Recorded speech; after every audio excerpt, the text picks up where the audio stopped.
और इमरान खान के साथ तो सिक्योरिटी बहुत ज़्यादा होती है। अगर खान साहब के ऊपर अटैक हुआ है इस तरह से, तो फिर आप कैसे कह सकते हैं कि अरशद शरीफ इस मुल्क में सिक्योर था? 2 लोग अफगानिस्तान से पाकिस्तान में फैसिलिटेट किए गए थे। वो दोनों लोग अरशद भाई को कत्ल करना चाहते थे। हमें और बहुत सारे दूसरे लोगों को इस बात का पता था। अरशद भाई को बाकायदा उनकी तस्वीरें दिखाई गई थी और अरशद भाई का वो लोग पीछा कर रहे थे। और देखें, ये 9mm का पिस्टल था, ये 9mm का पिस्टल था। और ये जो पिस्तौल था, याद रखिएगा, आम आदमी इसको हैंडल नहीं कर सकता। मैं वेपन्स को जानता हूँ। ये 9mm का पिस्टल था, इसमें 18 गोलियां मैक्सिमम डलती हैं। अगर आप इसके ऊपर छोटा मैगजीन लगाएं तो नॉर्मल मैगजीन 18 गोलियां इसके अंदर डलती हैं। दूसरा, ये ऑटोमेटिक था। ये पाकिस्तानी पिस्टल ऐसे ऑटोमेटिक नहीं होती हैं। तो ये सिर्फ एक बंदे को ऐसा लगता है तैयार किया गया था। ये एक हो रहा है, इसके हैंडलर्स कोई और है और वो हैंडलर जो है उन्होंने फौरी तौर पे बंदोबस्त किया। और मैं आपको फिर बता रहा हूँ कि पहले ये वीडियो रिकॉर्ड की गई है, फिर इस वीडियो को सुनवा के अप्रूवल ली गई है। अप्रूवल लेने के बाद इस वीडियो को जारी किया गया है कि ये वीडियो ओके, अब इसको जारी कर दिया जाए। वज़ीर आला पंजाब का और बाकी लोगों का जो वो था, बड़ा नॉर्मल तरीके से वो कर रहे थे। उसके बाद जो पीटीआई के लोग वहाँ मौजूद थे, बतौर सहाफ़ी मैंने भी कहा कि ये कैसे हो सकता है कि इतने हाई प्रोफाइल केस के अंदर आप एकदम जो है वो एक बंदे का बयान आप वायरल कर दें। पुलिस की तो ट्रेनिंग ये है कि इसकी कमीज उतार के इसके मुंह पे डाल दो। तो ये बाकायदा जो शुबा है वो ये है कि इसका इंटरव्यू करवाया गया, करवा कर इसका इंटरव्यू किसी को भिजवाया गया। उसके बाद अप्रूवल ली गई। अप्रूवल लेने के बाद इस इंटरव्यू को जारी किया गया। It's a big game. बाकायदा तोते की तरह रटाया हुआ इंटरव्यू था उस बंदे का, और ऐसा कभी नहीं होता। अल्फाज उसके मुंह में डाल रहे थे, ऐसा कभी नहीं होता। मुझे आप बताएं कि कब ऐसे हाई प्रोफाइल हमले के बाद मुलजिम को पकड़ के उसका इंटरव्यू लिया गया? खान साहब हॉस्पिटल नहीं पहुंचे उसका इंटरव्यू, ऐसा कभी नहीं होता। इमरान खान साहब के हॉस्पिटल पहुंचने से पहले उसका इंटरव्यू इन्होंने वायरल किया है। बिल्कुल, ये डेलिबरेटली किया है। और ये पूरी की पूरी अंदर जो तरीके इंसाफ की क़यादत थी, या अंदर जो उनकी फैमिली के लोग हैं, या इवन अंदर जो पंजाब गवर्नमेंट के ऑफिशियल्स हैं और पुलिस है, वो सारे इस बात पे हैरान थे। आईजी पंजाब इसको गोल करना चाह रहे थे कि जी अभी तो देखें ना, जिन्होंने पकड़ा है उन्हीं को कैसे मुअत्तल किया जा सकता है। मैंने फिर आईजी पंजाब से, वहाँ पे बाकी लोगों ने भी ये गुजारिश की कि जनाब जो पकड़ा है वो ड्यूटी थी, और ये जो काम किया ये क्राइम है। ये जो काम है ये तो क्राइम है ना। कैसे हो सकता है कि इतने हाई प्रोफाइल केस के अंदर आप एक बंदे को गिरफ्तार करें और गिरफ्तार करने के बाद फौरी तौर पे आप उसका एक इंटरव्यू करें और उस इंटरव्यू में आप साबित करें कि ये मामला सिर्फ इमरान खान और इस बंदे के दरमियान है, बीच में तीसरा कोई इन्वॉल्व नहीं है। आप साबित करने की कोशिश कर रहे हैं कोई हैंडलर नहीं है, आप साबित करने की कोशिश कर रहे हैं कोई सहूलतकार नहीं है। तो आपको 3 नाम मिल गए हैं सबको, जो इमरान खान साहब के साथियों ने आकर दिए स्टेटमेंट में। क्या क्या नाम दिए हैं अंदर जो डिस्कस हुआ? हाँ जी, कौन कौन है? हाँ, मेजर जनरल फैसल, उनका नाम दिया है, और शहबाज शरीफ का नाम दिया, और राणा सनाउल्लाह का। राणा सनाउल्लाह ने अभी स्टेटमेंट दिया था कुचलने का इमरान खान को, बिल्कुल। और ये चंद दिन पहले उन्होंने ये धमकी दी है जान से मारने की। उसके अलावा शहबाज शरीफ का भी उन्होंने नाम दिया है, और ये तीनों नाम अब आपके सामने हैं। किसमें?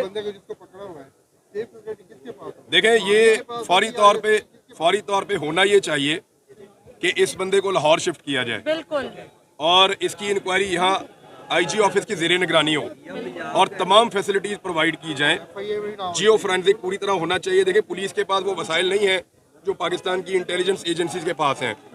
अगर शफाफ तहकीकात हो तो पता चलेगा कि इसका हैंडलर कौन है। और देखें, ये 9mm का पिस्टल था, ये 9mm का पिस्टल था, और ये जो पिस्तौल था, याद रखिएगा, आम आदमी इसको हैंडल नहीं कर सकता। मैं वेपन्स को जानता हूँ। ये 9mm का पिस्टल था, इसमें 18 गोलियां मैक्सिमम डलती हैं। अगर आप इसके ऊपर छोटा मैगजीन लगाएं तो नॉर्मल मैगजीन 18 गोलियां इसके अंदर डलती हैं। दूसरा, ये ऑटोमेटिक था। ये पाकिस्तानी पिस्टल ऐसे ऑटोमेटिक नहीं होते। ये ऑटोमेटिक पिस्टल, इसकी हैंडलिंग भी आम आदमी नहीं कर सकता। ऑटोमेटिक पिस्टल तब रखा जाता है जब आपने किसी को जान से मारने का फैसला कर लिया हो कि मैं गोली चलाऊंगा तो सारी गोलियां एक साथ मैं स्प्रे करूंगा और फेंकूंगा। इसकी एक साथ सारी, और इस आदमी की जेब से कोई नशा आवर पुड़ी भी निकली है। तो एक नशई जो है उसको इस्तेमाल किया गया, और उस नशई के बाद इतना महंगा पिस्तौल वो क्या कर रहा था। दूसरा, ये जो अजान वाला एलिमेंट डाला गया ना बीच में, कहा जा रहा है कि 2 बंदे। मैं परसों कंटेनर पे था, मैं आपको क्लियर कर देता हूँ। मैं परसों कंटेनर पे था, वहाँ पे अजान होती है बिल्कुल कंटेनर के मैं नहीं, बिल्कुल वो अजान वाली बात कंप्लीट कर ले। मैं भी परसों थी, बिल्कुल सही मैं बात परसों है। कंटेनर पे था। बिल्कुल कंटेनर के ऊपर बाकायदा अजान होती है। वो अजान मुझे ऐसा लगा जैसे फैसल जावेद खान की आवाज में है या फैसल की आवाज में है या किसी और की, लेकिन वो कंटेनर के स्पीकर से अजान चलती है। बिल्कुल अजान दी जाती है कंटेनर के स्पीकर से। उसके बाद वहां पे जो लोग मौजूद होते हैं कंटेनर पे, वहाँ कुर्सी मौजूद है और एक सोफा मौजूद है। वो लोग उसके ऊपर बैठ के नमाज पढ़ते हैं। बिल्कुल बिल्कुल मैंने खुद वहाँ पे लोगों को नमाज पढ़ते हुए अजान के बाद देखा है। एजाज चौधरी साहब वहाँ नमाज पढ़ रहे थे, अजान के बाद बिल्कुल खामोशी कर दी गई थी थोड़ी देर के लिए। फिर वहाँ पे इमरान खान साहब ने नमाज पढ़ी है, बाकी लोग वहाँ पे मौजूद थे, उन्होंने भी नमाज पढ़ी है। तो उसके बाद दोबारा इमरान खान साहब ने कहा कि अब नात से शुरू करो। फिर नजम शराज ने गालिबन 2 मरतबा एक नात पढ़ी, तो इमरान खान साहब ने कहा तुम फिर पढ़ो। उन्होंने फिर दोबारा नात पढ़ी। तो मुझे अच्छी तरह पता है कि ये जो एक बहाना बनाया गया ना, तोते की तरह रटा रटा है बयान कि अजान हो रही थी और गाने चल रहे थे, तो नहीं। एक तो जिस वक्त ये गोली चली है उस वक्त कवाली थी, आप वीडियो में देख सकते हैं कि उस वक्त अल्लाहू वाली कवाली चल रही थी। दूसरा मैं जानना चाहता हूं कि अजान के वक्त कवाली चलने पे इस आदमी ने पहले कितने कत्ल किए हैं? क्या ये ऐसे ही करता है हमेशा? हमारे यहाँ पे बार बार बररबिल अव्वल के भी हम लोग जश्न मनाते हैं, बाकी चीजें भी होती हैं। तो ये सिर्फ एक बंदे को ऐसा लगता है तैयार किया गया था, ये एक हो रहा है, इसके हैंडलर्स कोई और है और वो हैंडलर जो है उन्होंने फौरी तौर पे बंदोबस्त किया। और मैं आपको फिर बता रहा हूँ कि पहले ये वीडियो रिकॉर्ड की गई है, फिर इस वीडियो को सुनवा के अप्रूवल ली गई है। अप्रूवल लेने के बाद इस वीडियो को जारी किया गया है कि ये वीडियो ओके, अब इसको जारी कर दिया जाए। ये बहुत जल्दी थी इस बात की। दो कातिल, 2 हमलावर थे या एक है? ये अभी तक एक हमलावर के बारे में इंफॉर्मेशन कंफर्म है और दूसरे के बारे में लोग बात कर रहे हैं। पुलिस ढूंढ रही है। देखिए, गवर्नमेंट ऑफ पंजाब को इससे बरीउज़िमा नहीं किया जा सकता।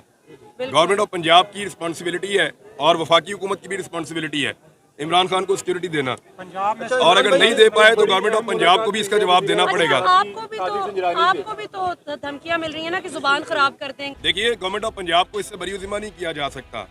गवर्नमेंट ऑफ पंजाब की रिस्पॉन्सिबिलिटी है और वफाकी हुकूमत की भी रिस्पॉन्सिबिलिटी है इमरान खान को सिक्योरिटी देना, और अगर नहीं दे पाए तो गवर्नमेंट ऑफ पंजाब को भी इसका जवाब देना पड़ेगा। आपको भी तो धमकियां मिल रही है ना कि जुबान खराब कर देंगे, तो आप अपनी भी क्या सिक्योरिटी का कर रहे हैं? बस अब तो सारी लिमिट क्रॉस है। डगर किस तरफ चल रही है इमरान भाई? पहले अरशद शरीफ, आज खान साहब और कायदीन, ये क्या हो रहा है? लगता है कि देखें, जिन लोगों ने प्रेस कॉन्फ्रेंस करते हुए ये कहा था, डीजी ISI ने और DG ISPR ने, इन दोनों साहिबान ने प्रेस कॉन्फ्रेंस करते हुए कहा था कि अरशद शरीफ को पाकिस्तान में कोई खतरा नहीं था।